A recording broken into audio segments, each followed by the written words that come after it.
Hello mga kababayan ko sa Pilipinas, maraming salamat po sa inyong pagpatuloy na pagsubaybay at pagtangkilik sa ating programang itong pagbabasa ng Biblia for the year 2024. At ngayon po ay 100th day ng ating Bible reading. Praise the Lord. At babasahin po natin ang 1 Kings chapters 10, 11 at 12. At kung meron po kayong mga prayer request, iwanan nyo lamang po ang inyong prayer request sa comment section ng video posting na ito. At halina po kayo at basahin po natin ang salita ng Diyos sa araw na ito.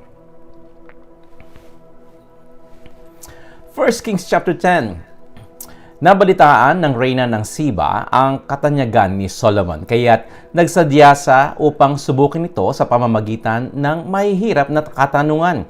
Dumating siya sa Jerusalem na may kasamang maraming alalay at may dalang maraming kayamanan, mga kamelyo na may kargang iba't ibang uri ng pabango, napakaraming ginto at batong hiyas. At nang makaharap na niya si Solomon, sinabi niya ang kanyang pakay. Sinagot naman ni Solomon ang lahat ng kanyang tanong at wala ni isa mang hindi nito na ipaliwanag. Humanga ang reyna sa karunungan ni Solomon at sa palasyong ipinagawa nito. Napansin niya ang pagkain sa hapag ng hari, ang mga tirahan ng kanyang mga opisyal at ang kaayusan ng kanyang mga tauhan. Napansin din niya ang kanyang kasuotan, ang mga taga-dulot niya ng inumin, ang handog na iniaalay niya sa templo, hanggang ang reyna ang reyna sa kanyang mga nakita. Kaya't sinabi niya sa hari, totoo nga palang lahat ng narinig ko tungkol sa iyo at sa inyong karunungan. Hindi ko mapapaliwanag o mapapaniwalaan ang mga sinasabi nila sa akin tungkol sa inyo.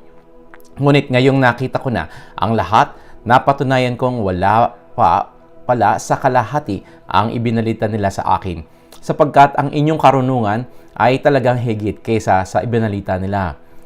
Napakapalad ng inyong mga asawa, mapalad ang inyong mga tauhan sapagkat lagi nilang naririnig ang inyong karunungan. Purihin sa Yahweh ang inyong Diyos na nagpala sa iyo at naglagay sa inyo sa trono ng Israel. Dahil sa walang katapusang pag-ibig ni Yahweh sa Israel, ginawa niya kayong hari upang mamahala dito at magpairal ng katarungan. At ang hari binigyan niya ng halos 4,200 kilong ginto at napakaraming pabango at batong hiyas. Kailan may hindi natumbasan sa dami ang pabangong iyon na binigay ng reyna ng Seba kay Haring Solomon. Bukod dito, ang mga barko ni Hiram na nagdadala ng ginto buhat sa Ophir ay may dala ring mga batong hiyas at napakaraming kahoy na algum. Ito ang kahoy na ginagamit sa mga upuan sa templo at sa palasyo ng hari at sa mga lira at alpa ng mga manunugtog. Wala na muling dumating o nakita pang kahoy na katulad nito mula noon hanggang ngayon.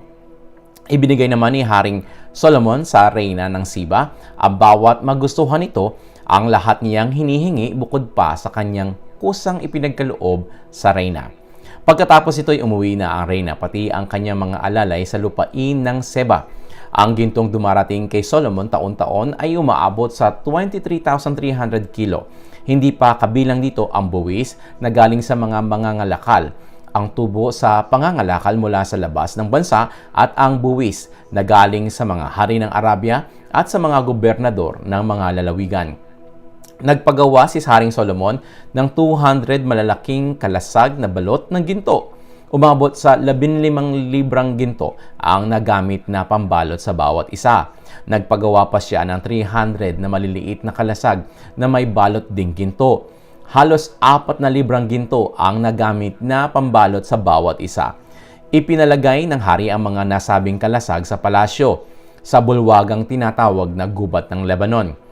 Nagpagawa rin siya ng isang malaking tronong yari sa garing ng elepante na may mga balot ding gintong lantay. 6 na baitang ang paakyat sa trono.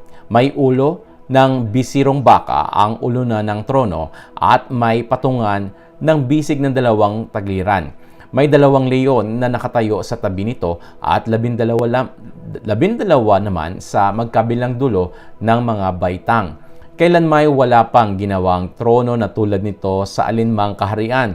Gintong lahat ang mga inuman ng Haring Solomon at gayon din ang mga kasangkapan sa bulwagang tinatawag na Gubad ng Lebanon. Walang kagamitang pilak dahil hindi pa ito pinahahalagahan nung panahon ni Solomon. May mga malalaking barko siya sa karagatan kasama ng mga barko ni Hiram. At tuwing ikatlong taon ay dumarating ang mga barkong ito na may dalang ginto, pilak, garing mga unggoy at pabo real. Si Haring Solomon ang pinakamarunong at pinakamayaman sa lahat ng mga hari sa buong mundo. Dinadayo siya ng mga tao mula sa lahat ng panig ng daigdig upang marinig ang karunungang ibinigay sa kanya ng Diyos, at ang bawat isa ay may dalang regalo sa kanya, mga sisidlang ginto at pilak, mga damit at mga sandata, mga pabango, mga kabayo at mola. At nagpatuloy ito sa loob ng maraming taon. Nagtatag si Haring Solomon ng isang malaking hukbo na binubuo ng 1,400 karwahe at 12,000 mga ngabayo. Ang mga ito'y inilagay niya sa mga bayang himpilan ng mga karwahe at sa Jerusalem upang bantayan ang hari. Sa Jerusalem, ang pilak ay naging parang bato sa dami at ang cedar ay naging kasindami ng sikamoro sa kapatagan. Galing pa sa Musri at Cilicia ang mga kabayo ni Solomon.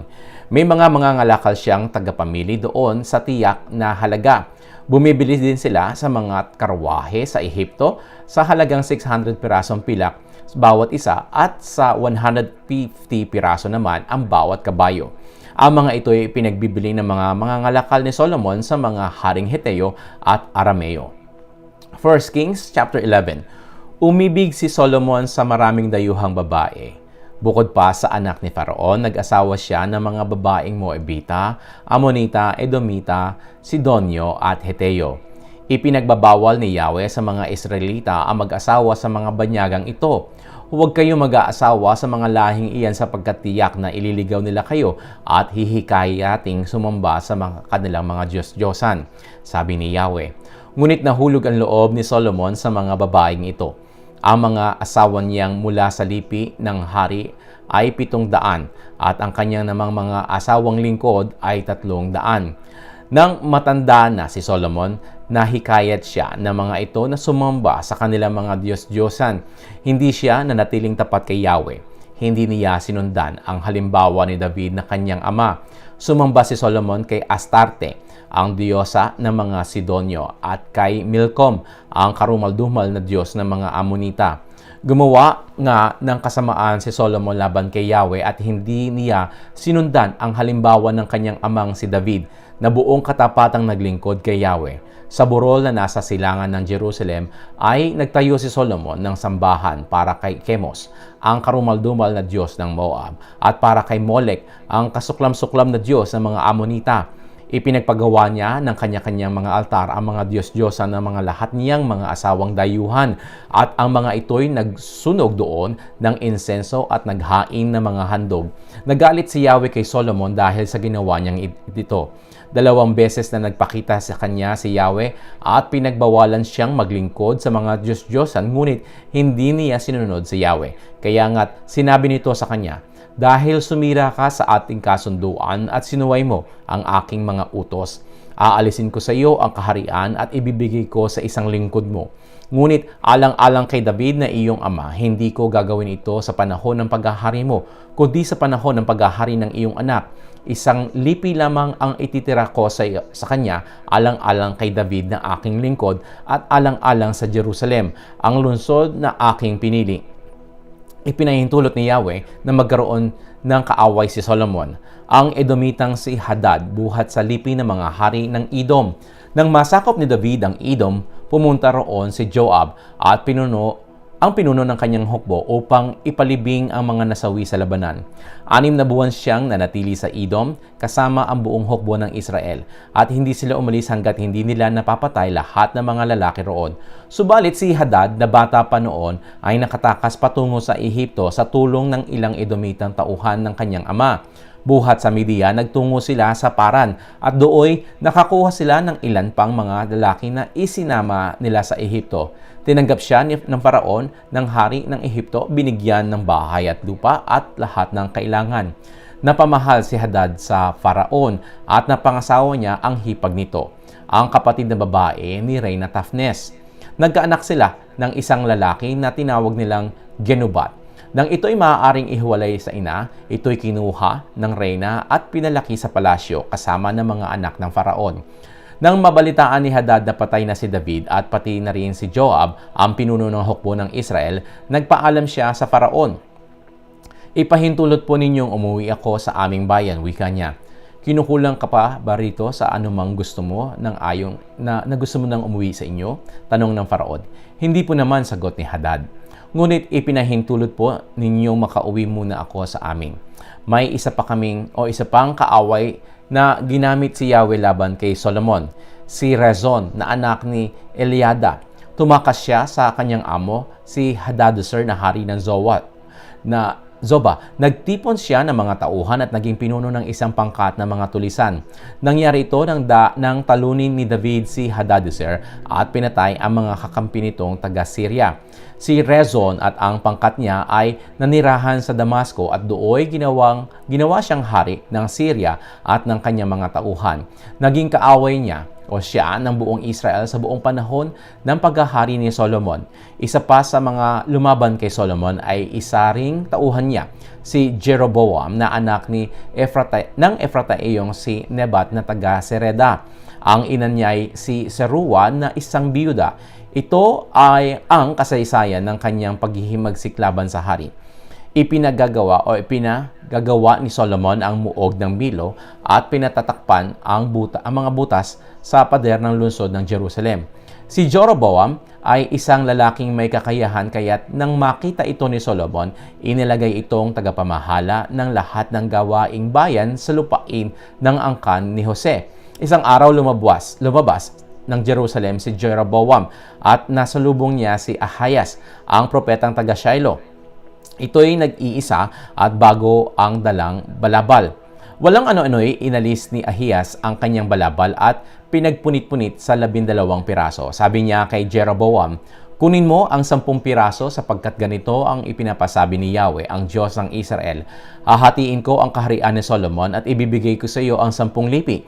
Matitira sa kanya ang 1 lipi, alang-alang kay David at na aking lingkod at alang-alang sa Jerusalem, ang lungsod na aking pinili mula sa lahat ng lipi ng Israel.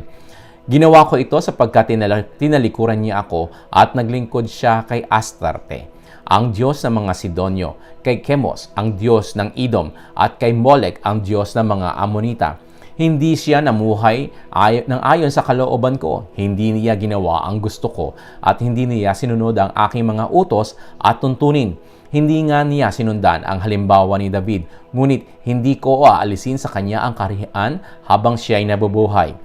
Pananatilihin ko siyang hari alang-alang kay David, ang aking lingkod na tumupad ng aking mga utos. Ngunit kukunin ko ang malaking bahagi ng kaharian mula sa kanyang anak at ang 10 lipi ay ibibigay ko sa iyo. 1 lipi lamang ang ititira ko sa kanyang anak. Sa gayon, ang lingkod kong si David ay laging magkakaroon ng isang apo na managhahari sa Jerusalem, ang lungsod na pinili ko upang dooy sambahin ako. Ikaw nga ang maghahari sa Israel at ilalagay ko sa ilalim ng inyong pamamahala ang lahat ng lupaing magugustuhan mo. Kung susundin mo ang lahat ng aking mga utos, kung mamumuhay ka ayon sa aking kalooban, kung ang iyong mga gaway magiging kalugod-lugod sa aking paningin, at susundin mo ang aking mga batas at tuntunin, gaya ng ginawa ni David na aking lingkod, ako'y isa sa iyo. Pananatilihin ko ang iyong angkan tulad ng ginawa ko kay David. Ibibigay ko sa iyo ang Israel at parurusahan ko ang mga anak at apo ni David ayon sa nararapat sa kanila. Gayunman, ito'y hindi panghabang panahon dahil dito sinikap ni Solomon na ipapatay si Jeroboam. Ngunit ito'y nakatakas at nagpunta kay Shishak, hari ng Ehipto. Nanatili siya hanggang sa pagkamatay ni Solomon. Ang iba pang kasaysayan ni Solomon, ang kanyang mga ginawa at mga karunungan ay pawang nakasulat sa aklat ng mga gawa ni Solomon. Naghari siya sa buong Israel sa loob ng 40 taon. Nang siya'y mamatay, inilibing ang kanyang bangkay sa lungsod ni David na kanyang ama. Humalili sa kanya ang anak niyang si Rehoboam. 1 Kings chapter 12. Pumunta sa Shechem si Rehoboam sapagkat nagtipon-tipon doon ang lahat ng mga taga-Israel upang siya ay gawing hari. Nasa Ehipto pa noon si Jeroboam na anak ni Nebat. Nagtago siya roon noong pinaghahanap siya ni Solomon. Nang mabalitaan ni Jeroboam ang mga pangyayari, umuwi siya mula sa Ehipto. Siya ay kanilang ipinasundo mula roon. Humarap nga kay Rehoboam si Jeroboam at ang buong Israel at sinabi sa kanya, "Napakabigat po ng mga pasanang iniatang sa amin ng inyong ama. Bawasan po ninyo ang pahirap na ginawa niya sa amin. Pagaanin ninyo ang pasanin ng aming mga dinadala at paglilingkuran namin kayo." Sumagot si Rehoboam, "Bigyan ninyo ako ng 3 araw upang mapag-aralan ang bagay na ito at pagkatapos bumalik kayo." Kaya umalis muna ang mga tao. Sumangguni si Rehoboam sa matatandang tagapayo na naglingkod kay Solomon nang ito'y nabubuhay pa. Itinanong niya sa kanila kung ano ang dapat na kanyang gawin. At ganito ang sabi sa kanya ng matatanda, "Kapag pinagbigyan ninyo ang kanilang kahilingan at ipinakita ninyong handa kayong maglingkod sa kanila, kapag sila'y inyong pinakitunguhang mabuti, maglilingkod sila sa inyo habang panahon." Ngunit, binaliwala ni Rehoboam ang payo ng matatanda. Sa halip, nagtanong siya sa mga kababata niya na ngayon naglilingkod sa kanya. "Ano ang dapat kong isagot sa mga taong humihingi na pag-aanin ko ang pasaning ipinataw sa kanila ng aking ama?" Ganito naman ang payo nila. "Sabihin mo sa kanila na ang iyong ama ay naging mahina at daragdagan mo pa ang pahirap na kanyang ipinapasan sa kanila. At kung sila'y hinagupit niya ng latigo, hahagupitin mo naman sila ng mga panghampas na may tinik at bakal. Pagkalipas ng 3 araw, bumalik si Jeroboam at ang mga tao ayon sa inuutos sa kanila ng hari. Salungat sa payo ng matatanda, magaspang ang sagot na ibinigay ni Rehoboam sa mga tao. Ang sinunod niya ay ang payo ng mga kabataan, kaya't sinabi niya, "Kung mabigat ang dalahing ipinapasan sa inyo ng aking ama, daragdagan ko pa iyan. Kung hinagupit niya kayo ng latigo, panghampas na may tinik na bakal ang ipanghahagupit ko sa inyo." Hindi nga pinakinggan ng hari ang karaingan ng sambayanan. Sa ganitong paraan ay natupad ang sinabi ng propeta ni Yahweh na si Ahiyas kay Jeroboam na anak ni Nebat nang sila'y magkita sa Shiloh. Nang makita ng mga taong bayan na ayaw silang pakinggan ng hari, ay sinabi nila, "Umuwi na tayo, Israel. Ano bang mapapala natin kay David? Ano bang nagawa para sa atin ng anak ni Jesse? Pabayaan na natin ang sambahayan ni David. Umuwi na nga sa kanilang tahanan ang 10 lipi ng Israel. Ang mga nananirahan lamang sa mga lungsod ng Juda ang nanatiling sakop ni Rehoboam." Pagkatapos, pinapunta niya sa 10 lipi si Adoniram, ang tagapangasiwa sa pilitang pagtatrabaho, ngunit ito ay pinagbabato nila hanggang mamatay. Kaya't nagmamadaling sumakay si Rehoboam sa kanyang karwahe at tumakas patungo sa Jerusalem. Magmula noon, patuloy na naghihimagsik ang 10 lipi ng Israel sa paghahari ng angkan ni David. Nang marinig ng pinuno ng Israel na bumalik na si Jeroboam, siya ay ipinatawag nila sa kapulungan ng bayan at ginawang hari ng 10 lipi ng Israel. Ang lipi lamang ni Juda ang nanatiling angkan ni David. Pagdating ni Rehoboam sa Jerusalem, tinipon niya ang mga lipi ni Juda at Benjamin. Nakatipon siya ng 180,000 mga sanay na mandirigma upang digmain ang 10 lipi ni Israel at bawiin ang kanyang kaharian. Subalit sinabi ni Yahweh kay Semayas na kanyang lingkod, "Sabihin mo kay Rehoboam na anak ni Solomon at hari ng mga lipi ng Juda at Benjamin na huwag na nilang digmain ang 10 lipi ng Israel. Hayaan niyang makauwi ang bawat isa sa kanya-kanyang tahanan sapagkat ang nangyari ay aking kalooban." Sinunod naman nila ang utos ni Yahweh at sila'y umuwi sa kanilang mga tahanan. Pinatibay ni Jeroboam ang Shechem sa kabundukan ng Ephraim at doon siya pansamantalang nanirahan. Pagkatapos lumipat siya sa Penuel, naisip ni Jeroboam na kung magpapatuloy ang dating kaugalian ng kanyang mga nasasakupan, malamang na manumbalik ang mga iyon sa angkan ni David. Ito ang sabi niya sa sarili, Kapag ang mga taong ito'y hindi tumigil ng pagpunta sa templo ni Yahweh sa Jerusalem upang mag-alay ng mga handog, mahuhulog muli ang kanilang loob sa dati nilang pinuno, si Rehoboam na hari ng Juda, at ako'y kanilang papatayin. Kaya't matapos pag-isipan ang bagay na ito, gumawa siya ng 2 guyang ginto at sinabi sa mga taong bayan, "Huwag na kayong mag-abala, pumunta sa Jerusalem. Narito, bayang Israel, ang inyong Diyos na naglabas sa inyo sa Ehipto." Inilagay niya ang isa sa Bethel at ang isa naman sa Dan. Ang bagay na ito ay naging sanhi ng pagkakasala ng Israel. May mga pumunta sa Bethel upang sumamba at mayroon ding sa Dan. Nagtayo pa siya ng mga sambahan sa burol at naglagay ng mga paring hindi mula sa lipi ni Levi. Ginawa niyang pista ang 15 araw ng 8 buwan ng taon katulad ng kapistahang ipinagdiriwang sa Juda. Naghandog siya sa altar sa Bethel sa mga guyang ginto na kanyang ginawa at naglingkod doon ang mga paring inilagay niya sa mga sagradong burol. Pumunta nga siya sa altar na kanyang ipinatayo sa Bethel noong 15 araw ng 2 buwan na siya ang pumili. Iyo'y ginawa niyang pista ng 10 lipi ng Israel at siya mismo ang umakyat sa altar at nagsunog ng insenso. At ito po ang salita ng Diyos para sa araw na ito. At maraming salamat po sa inyong patuloy na pagsubaybay at pagtangkilik sa ating programa. Pagpalain po kayo ng ating Diyos na banal at buhay sa pangalan ng Panginoong Hesukristo. Ito'y aking panalangin para sa inyo. Amen at amen.